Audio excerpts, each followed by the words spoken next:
War looks like destruction. Cities burn, families run, economies collapse. But at the exact same time, some balance sheets grow. Quietly. While the world watches bombs fall, money starts moving in the opposite direction. Let's rewind. Before the first missile is fired, before the first soldier moves, something else starts moving first. Orders. Contracts. Production. Because war does not begin on the battlefield. War begins in factories. Meet two timelines. On one side, a family packing bags, a city going dark, people standing in queues for fuel and food. On the other side, factories switching to 24-hour shifts, machines running non-stop, stocks ticking upward. Same event, two completely different realities. Here's something most people never notice. When a war begins, stock markets often fall for a few days. And then something strange happens. Certain stocks begin to rise. Not tech companies, not fashion brands. Defense companies, energy companies, commodity suppliers. Because governments don't fight wars with speeches. They fight wars with purchases. Missiles are bought. Bullets are bought. Vehicles are bought. Fuel is bought. Steel is bought. Food supplies are bought. War is tragic for nations, but it is demand for industries. Now, zoom out. Think about this.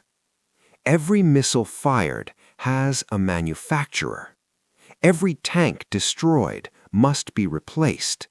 Every city damaged must be rebuilt.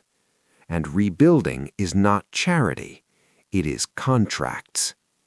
This pattern has repeated across major conflicts like World War I, World War II, the Iraq War, and the Russia-Ukraine War. Different countries, different reasons, same economic pattern.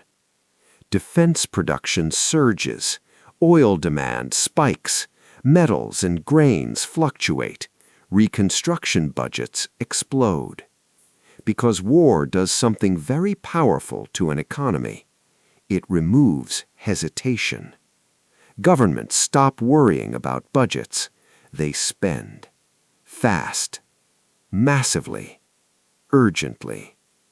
And whenever large money enters a system quickly, it flows somewhere.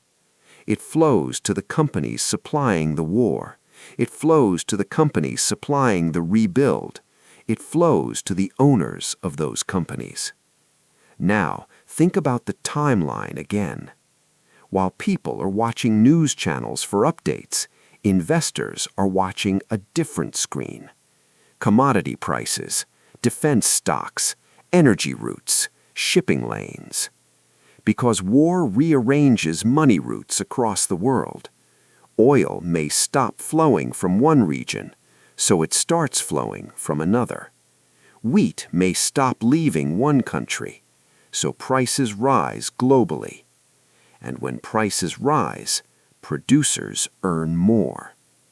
This is why wars don't just affect borders, they affect portfolios. But here's the part nobody explains clearly. This does not mean wars are created for profit. It means once wars begin, profit opportunities are created. And those who understand the system move early, while the rest of the world is still processing the shock. Now add one more layer. After the war slows down, another industry wakes up. Reconstruction. Roads must be rebuilt. Bridges must be rebuilt. Electric grids must be rebuilt. Homes must be rebuilt. And rebuilding a country costs billions. Those billions don't vanish. They become contracts for construction companies, cement companies, engineering firms. War destroys. Reconstruction distributes money. So when you ask, who really profits when wars happen? The answer is uncomfortable.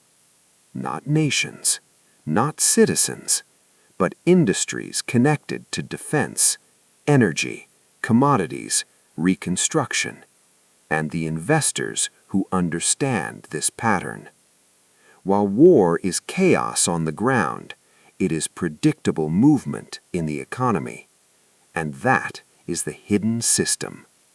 Because for most of us, war is headlines, fear, and uncertainty. But for a small group watching closely, war is signals, demand, and contracts. Two realities, same event. So the next time you see news of conflict, look beyond the battlefield and ask a different question. Not just who is fighting, but also what industries are about to grow. Because in every war in history, while one side loses stability, another side gains opportunity.